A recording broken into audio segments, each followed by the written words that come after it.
Hello नमस्कार जय हिंद। स्वागत है सभी लोगों का एक बार फिर से। सभी लोगों का आरबीआई असिस्टेंट पीटी एग्जाम उम्मीद है अच्छे से खत्म हुआ होगा और सबने अपने अपने कैपेबिलिटी के अनुसार नंबर ऑफ क्वेश्चंस को अटेम्प्ट किया होगा। तो फिर पीटी का रिजल्ट आएगा और फिर मेंस होगा। तो करंट अफेयर को मजबूत करना है तो करंट अफेयर को पढ़ना पड़ेगा। तो आइए शुरुआत करते हैं 26 मार्च का करंट अफेयर, जो कि 26 मार्च को घटित हुआ है वो सब। तो सबसे पहला जो न्यूज है, हमारे जो भारत के प्रधानमंत्री है श्री नरेंद्र मोदी जी, ये 30 मार्च को डोमेस्टिक का वर्चुअल समिट होने वाला है, उसमें पार्टिसिपेट करने वाले हैं। और हमारे मोदी जी जो भारत के प्राइम मिनिस्टर हैं, डोमेस्टिक ठीक है ना। इसमें टोटल 7 कंट्री है, Bangladesh, Myanmar, India, Sri Lanka, Thailand, Nepal, Bhutan. ठीक है। इसका जो हेडक्वार्टर है ढाका बांग्लादेश में है और 30 मार्च को इसका समिट होने वाला है। और इस बार इस समिट को जो ना होस्ट कौन कर रहा है, तो इस बार इस समिट को होस्ट करने वाला कंट्री जो है श्रीलंका है। श्रीलंका से याद आया, अभी श्रीलंका को भारत कितना लाइन ऑफ क्रेडिट का हेल्प दिया है, आपको अगर पता होगा तो कमेंट करके जरूर बताइएगा। इस बार श्रीलंका होस्ट कर रहा है, उसके हेडक्वार्टर कहाँ पे है, तो ढाका बांग्लादेश में। जो दूसरा करंट अफेयर है, इंडिया और WHO जो है एक साइन किया है ग्लोबल मेडिसिन सेंटर इन गुजरात। भारत और WHO वर्ल्ड हेल्थ ऑर्गेनाइजेशन, ये दोनों मिलके ग्लोबल मेडिसिन सेंटर के लिए एक मेमोरेंडम ऑफ, क्या बोलते हैं उसको, MOU, memorandum of understanding sign किया है। और ये खोलेगा गुजरात के जामनगर में। इसका अस्थायी अभी हेडक्वार्टर गुजरात के जामनगर में है और फिर आगे जैसा होगा जहां इसको बनाना होगा वहां पे बनाएगा, फिलहाल गुजरात में। ठीक है।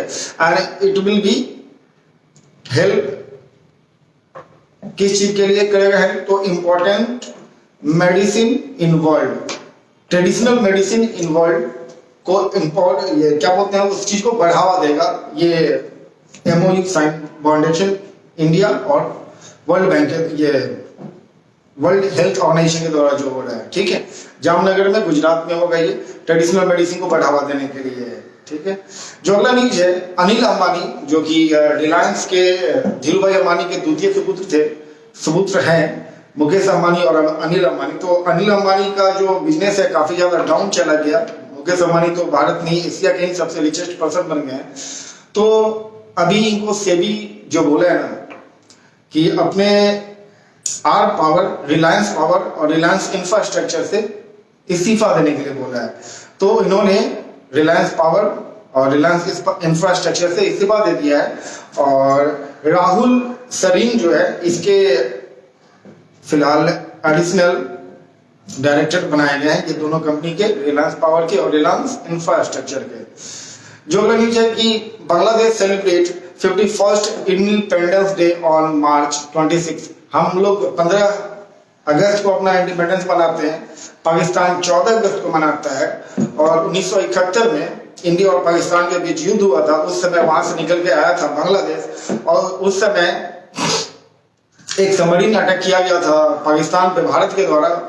तो उस ऑपरेशन को 1971 में जो ऑपरेशन हुआ था भारत पाकिस्तान युद्ध के बीच में, उसको ऑपरेशन ट्राइडेंट के नाम से जाना जाता है। याद रखिएगा, अक्सर ये क्वेश्चन आता है ऑपरेशन ट्राइडेंट किस चीज से जुड़ा है, या फिर भारत पाकिस्तान में जो 1971 में युद्ध हुआ था तो उसको कौन सा ऑपरेशन नाम दिया गया था, तो ऑपरेशन ट्राइडेंट है। ठीक है। तो उसी में 26 मार्च को बांग्लादेश को स्वतंत्र हो गया और 26 मार्च को बांग्लादेश अपना स्वतंत्रता दिवस मनाता है। और इस बार 51st स्वतंत्रता दिवस इस बार बांग्लादेश अपना मना रहा है। ठीक है। बांग्लादेश के प्रेसिडेंट कौन है, PM कौन है, आपको पता होगा तो कमेंट करके जरूर बताइएगा। जो अगला न्यूज है कि आसाम के जो CM है हमारे हेमंत बिस्वा कुमार, बहुत अच्छे ह्यूमन बीइंग है जहां तक मैंने सोशल मीडिया के थ्रू जाना है। और इनको जो है बैडमिंटन एसोसिएशन ऑफ इंडिया के प्रेसिडेंट बनाए गए हैं। ये बैडमिंटन एसोसिएशन ऑफ इंडिया के ये प्रेसिडेंट बनाए गए हैं। कौन, तो हेमंत बिस्वा कुमार। और ये जो टर्म होगा प्रेसिडेंसी का इनका, वो 4 साल का होगा।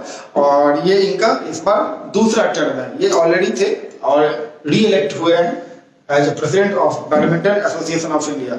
इसके साथ ही आपको बता दे रहे हैं he is also Badminton Asia Asia Badminton के वाइस प्रेसिडेंट है, इंडिया बैडमिंटन के प्रेसिडेंट है, एशिया बैडमिंटन के वाइस प्रेसिडेंट है, and he is also a member of World Federation on executive council for badminton. ठीक है,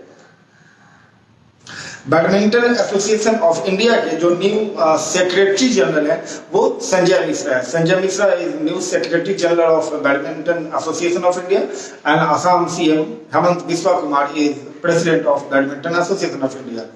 ठीक है, जो अगला न्यूज है, Gilbert Houngbo elected as the chief of International Labour Organization ILO, जो कि लेबर के काम को नहीं देखता, उनके आराम को देखता है, लेबर को प्रॉपर वर्क एफिशिएंट करने का पैसा मिल रहा है या नहीं, उनको कोई परेशानी है या नहीं, जो इस चीज को देखता है। वर्ल्ड लेबर ऑर्गेनाइजेशन जो कि 1919 में इस्टेब्लिश हुआ था, 1919 में इस्टेब्लिश हुआ था, और इस बार 2019 में इसका 100 साल पूरा हो गया। ठीक है, इंटरनेशनल लेबर ऑर्गेनाइजेशन का आईएलओ।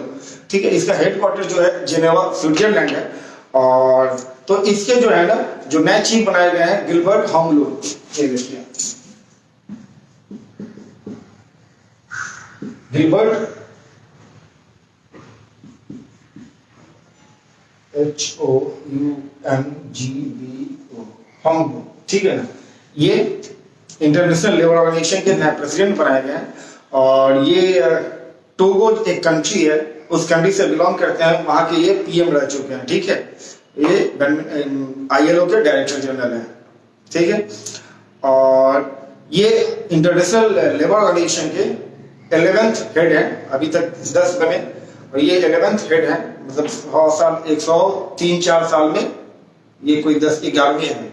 ठीक है, 5 साल का जो इनका टर्म है 1 अक्टूबर 2022 से स्टार्ट होगा, 1 अक्टूबर 2022 से इनका टर्म स्टार्ट होगा इनका, तो गिलबर्ट होंगू का। ठीक है, आईएलओ 1919 में बना, टोटल इसमें 187 मेंबर्स कंट्रीज हैं, और ये यूएन का पेरेंट कंपनी है, यूएन इसको देखता है, हेडक्वार्टर जिनेवा में, और इसको 1969 में क्या हुआ था, बैंक से रिलेटेड एक न्यूज है, आप लोगों को पता होगा तो जरूर कमेंट करके बताइएगा। 1969 में नोबेल का वर्ल्ड पीस प्राइज इसको मिला था, इस ऑर्गेनाइजेशन को, इंटरनेशनल लेबर ऑर्गेनाइजेशन को। अभी कुछ दिन पहले वर्ल्ड फूड प्रोग्राम को भी नोबेल का पीस प्राइज मिला था, ये भी याद रखिएगा। जो अगला न्यूज है, Bharti Airtel to acquire Vodafone 4.7% stake. ये देखिए कितना, भारतीय एयरटेल जो है 4.7%, इसका तो वोडाफोन का जो स्टेक है ये परचेज किया है इंडस टावर से। इंडस टावर में वोडाफोन का इतना परसेंट स्टेक था 4.7%, और उसको कौन परचेज किया, तो भारतीय एयरटेल। भारतीय एयरटेल से एक और रिलेटेड न्यूज है कि ये सब वन वेब में भी इसका हिस्सेदारी है, वो अभी एलन मस्क के स्पेसएक्स को, उसका सैटेलाइट जो है उसको लॉन्च करने में मदद करेगा, वन वेब, उसमें भारतीय एयरटेल का हिस्सेदारी है, और अभी इंडस टावर का, उसमें वोडाफोन का 4.7% स्टेक है, उसको ये परचेज कर रहा है, और कितने में कर रहा है, तो 2388 करोड़ रुपया, 2388 करोड़ में वोडाफोन का 4.7% स्टेक ले रहा है। जो न्यूज है, Shashi Sinha appointed as new Broadcast Audience Research Council India chairman. Shashi Sinha जो है ये Broadcast Audience Research Council India के नए चेयरमैन बनाए गए हैं, BARC बार्की इंडिया, और ये पुनीत गोयनका को रिप्लेस किए हैं। कौन, Shashi Sinha replaced Puneet Goenka to become new Broadcast Audience Research Council of India chairman. The next news is Emami acquires. Emami हम लोग घर में ठंड में या गर्मी में जो लगाते हैं, वो बोरो प्लस जो लगाते हैं, वो क्रीम, तो यही बनाता है इमामी। तो इमामी एक्वायर्स डर्मीकूल, डर्मीकूल बीच में बहुत फेमस हुआ है, पाउडर ठंडा ठंडा कूल डर्मीकूल। तो डर्मीकूल को ना इमामी जो है एक्वायर कर लिया है, और उसमें डर्मीकूल में डेकिट का परसेंटेज था, उसका अपना स्टेक परचेज था, और उसको टोटल परचेज कर लिया कौन, इमामी 432 करोड़ में, 432 करोड़। और ये किसका था, डेकिट। ठीक है, Emami acquires Dermicool from Reckitt for ₹432 crore. जो अगला न्यूज है कि आरबीआई के जो गवर्नर है श्री कौन है, कमेंट करके जरूर बताइए अगर आपको नाम पता हो आरबीआई के गवर्नर का। तो वो प्रलय मंडल को बनाए हैं सीएसबी बैंक्स के अंतरिम एमडी एंड सीईओ, तत्कालीन एमडी एंड सीईओ बनाए हैं। किसको? प्रलय मंडल को। किस चीज का? तो सीएसबी बैंक का। सीएसबी बैंक का बनाया है। आरबीआई से एक और न्यूज है कि आरबीआई गवर्नर जो है ना इनॉग्रेट किए हैं रिजर्व बैंक इनोवेशन हब।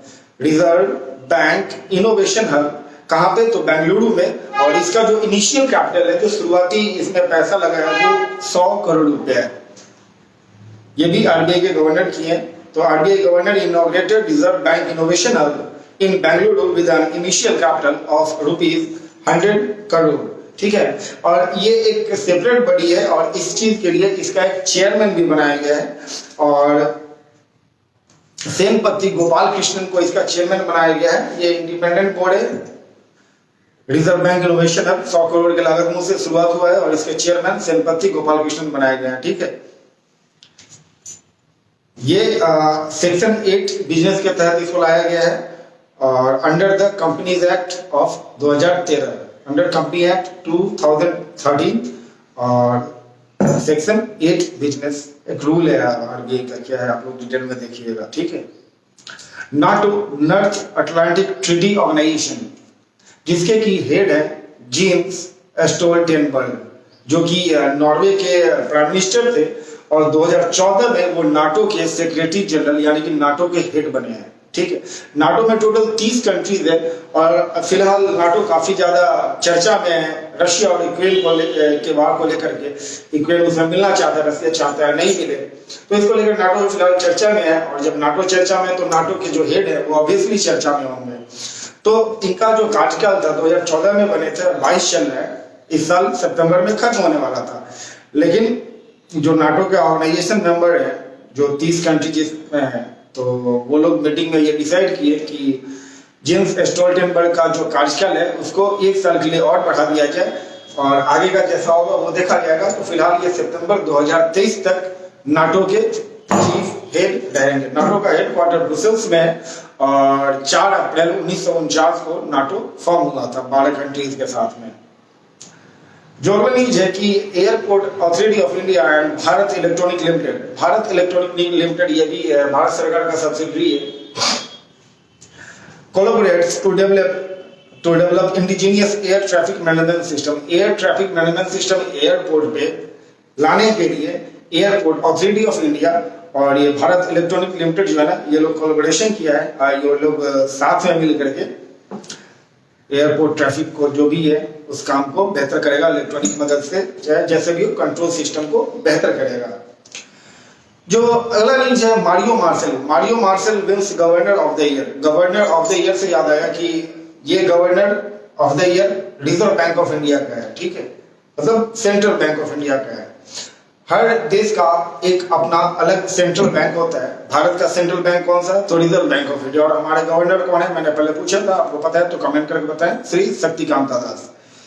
तो हर बैंक का अलग अलग होता है और हर देश का एक अलग सेंट्रल बैंक होता है। तो ये जो है मारियो मार्शल, ये सेंट्रल बैंक ऑफ चिली के गवर्नर है और वहां के जो सेंट्रल बैंक है ना, उसको बोला जाता है Banco Central de Chile. Banco Central de Chile, जैसे हमारा सेंट्रल बैंक ऑफ इंडिया है तो Banco Central de Chile means central bank of Chile. ठीक है ना।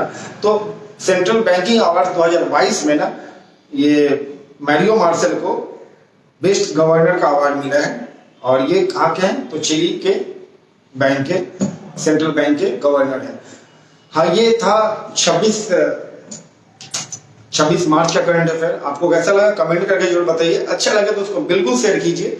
हमारा जो मेहनत है इसको सफल बनाने में मदद कीजिए और अगर आप हमारे YouTube पे इस वीडियो को देख रहे हैं तो हमारे चैनल को सब्सक्राइब कीजिए। बहुत बहुत धन्यवाद। जय हिंद।